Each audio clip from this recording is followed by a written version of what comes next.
to another episode of the Disability Show Live. This week I want to talk about stroller tips.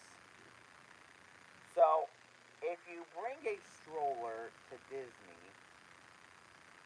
you can't have the one that's like a giant mobile crib, the ones that are like the big box size.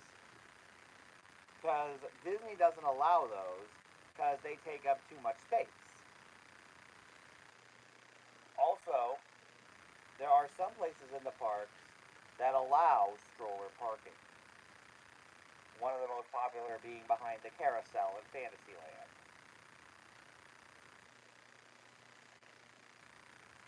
So, if you bring a stroller to Disney, make sure it's average size. So anyway, that's my tip. As always, if you have any questions on how to do Disney for people with disabilities, let me know in the comments or in the chat, and I'll make sure it gets into a future episode. And now it's time for this week's Top 5. So, Disneyland is, of course, the most classic Disney park, because it's Walt's park. And it has so many classic rides and attractions, but there are also some modern attractions there as well. And by modern, I mean like things that have from now to the 2000s, that kind of modern. So this week, we are going to cover my top 5 modern Disneyland attractions. Number 5, the all-new Tiana's Bayou Adventure. Now, the Tiana's at the Magic Kingdom has been open for a while now. I'm sure many of you have seen our video of us riding Tiana's from last month. But Disneyland version of Tiana's opened yesterday. Or I should say, must have been open yesterday, but there was some trouble. It failed to open with the rest of the park. You know how it is with new attractions on opening day. Sometimes things work, sometimes things don't. But still, it's a great ride. I mean, you're exploring the bayou, and you hear all these great songs from the movie Princess and the Frog. And there are still some hidden elements from Splash Mountain.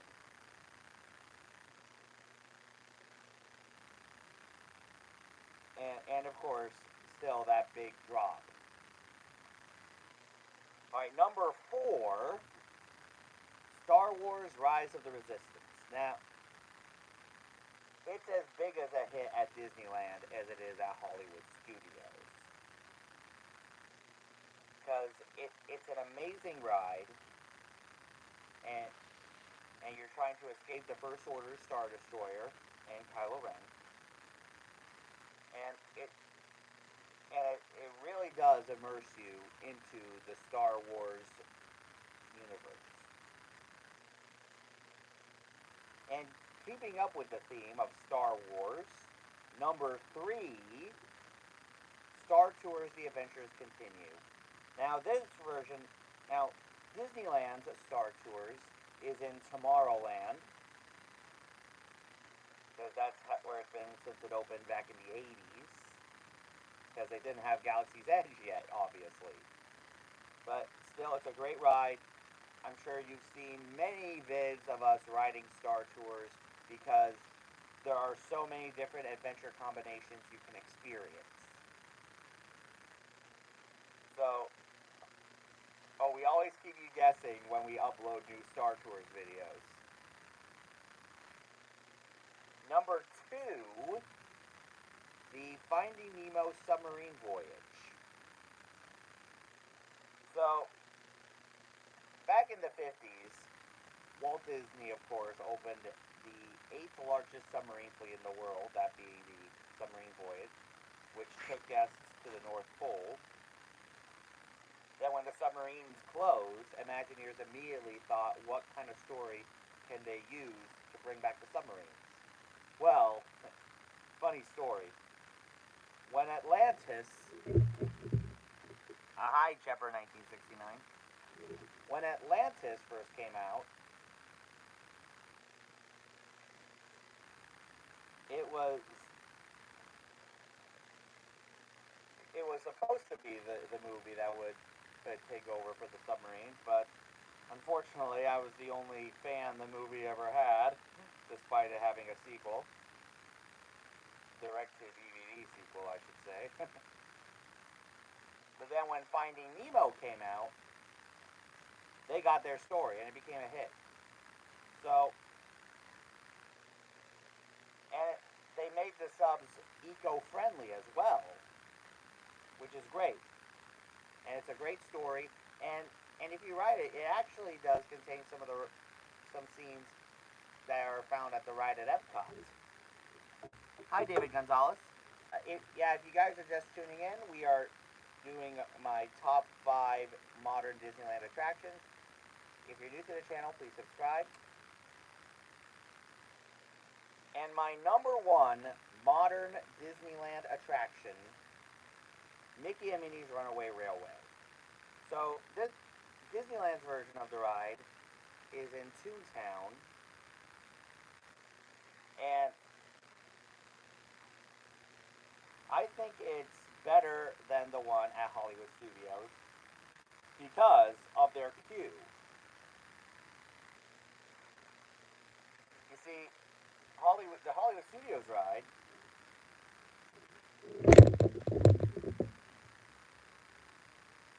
what?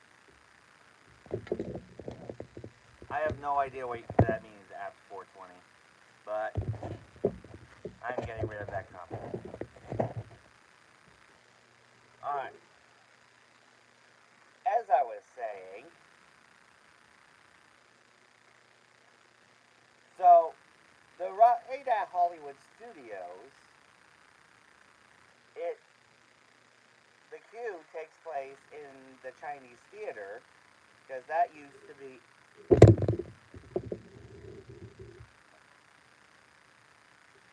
At 420, I don't know what you're saying, but you're kind of creeping me out, so I'm putting you in timeout.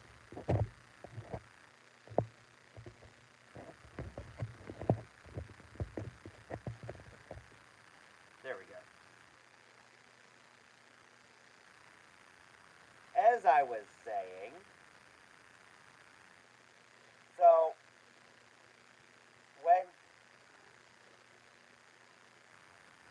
the queue for the ride at Hollywood Studios takes place in the Chinese Theater, because that's where the Great Movie Ride used to be. But at the Disneyland version of the ride, the queue takes place in the El Capitan Theater, which features some props and posters from some of Mickey's greatest pieces of work, like Mickey's Christmas Carol, Mickey and the Beanstalk, Mickey Mouse Clubhouse. It's kind of like a celebration of Mickey's history. It's like a Mickey museum, if you will, which does lead into the story of Mickey and Minnie's Runaway Railway, which is why I think the queue for the Disneyland version of the ride is better than the one at Hollywood Studios. Majorly. So anyway, let me know in the chat or in the comments what your favorite modern Disneyland attraction is. And now it is time for Diz or Dat. Hey, Justin Scard. Hey, I love your videos, man. I would love to have you subscribe, so please do.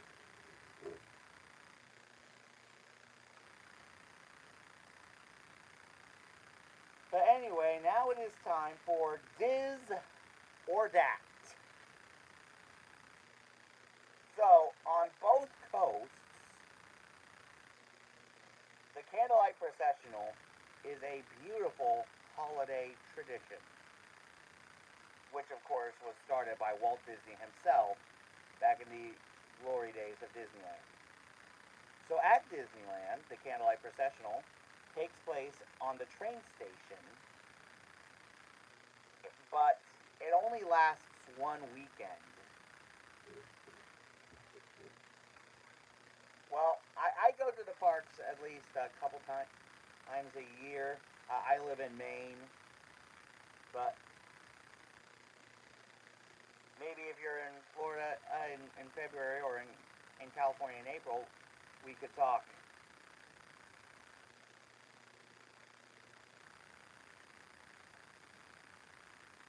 But I would love to have you as a sub, man. In fact, you know what I'm going to do? I'm making you a mod.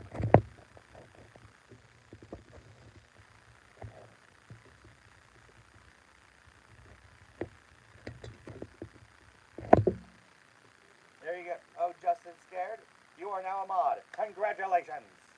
Uh, but anyway,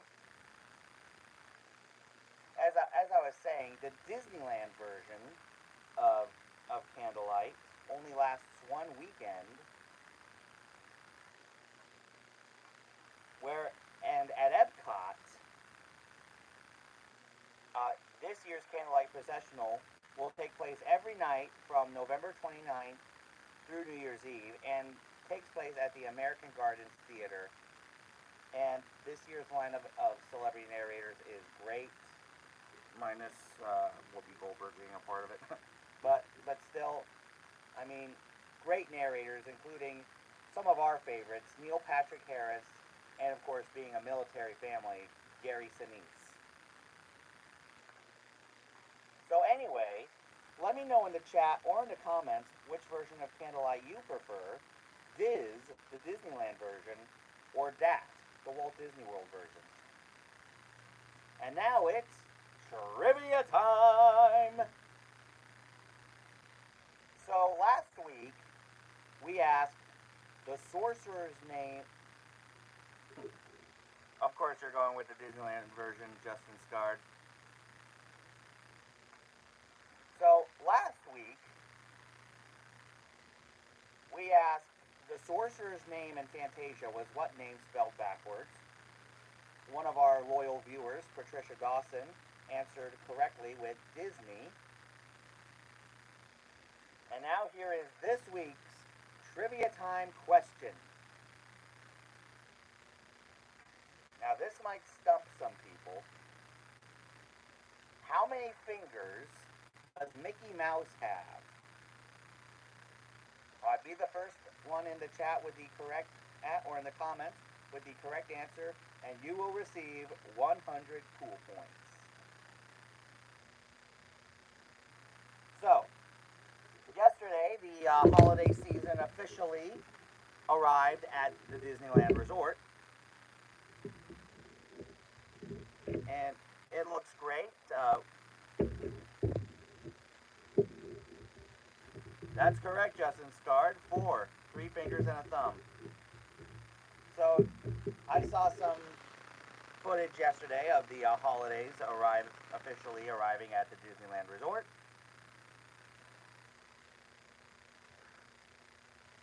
Including It's a Small World Holiday, which of course is when the ride is a lot different with all the holiday decorations. And in addition to the dolls singing It's a Small World, they also sing Jingle Bells. And of course, Sleeping Beauty Castle has its snow tops and its decorations, which we talked about in last week's Dizzard At. And one of my favorite parts of Disneyland at Christmas, I haven't been there personally at Christmas, but I would love to see it. The Christmas Fantasy Parade, which I think is awesome. It's amazing. I'm a huge sucker for Christmas parades. And Disney's California Adventure has started their Festival of Holidays, which of course features some great things. the Redwood Creek Challenge Trail, which is a meet and greet now for Santa. Cars Land has a Christmas makeover, and there are some special food booths like any festival, and some holiday entertainment as well as new holiday shows featuring Encanto and Coco. Now, as I said, I have yet to go to Disneyland at Christmas. I've done Walt Disney World at Christmas time twice. But I would love to see Disneyland at Christmas time with my own eyes because it would be extremely awesome. It's on my bucket list. So anyway, that's our show. As I said, if you have any questions on how to do Disney for people with disabilities, let me know in the chat if you're watching this live, or in the comments if you're watching this later, and I'll make sure it gets into a future episode. For this week's shout-outs, Justin Scard, he's in the comments. Definitely check him out. He does awesome videos. Definitely check him out. Also, make sure you guys check out Tamia over at Tamia Smiles. She does great videos on her YouTube and her Instagram. Definitely check her out. Make sure you guys check out Maria over at LBB TV. She does great vlogs and live streams from the parks as well. Definitely check her out as well. Also, make sure you guys check out Princess and the Bear. They do great food vlogs from the parks. Definitely check them out. Also, make sure you guys check out Jessica and Lewis over on their Instagram. They do great photos and videos there as well. If you haven't subscribed here yet to the Big John Network, what in the Walt Disney World are you waiting for? And ding the bell for notifications so you never miss a second of the fun. And until next time, Quadrini.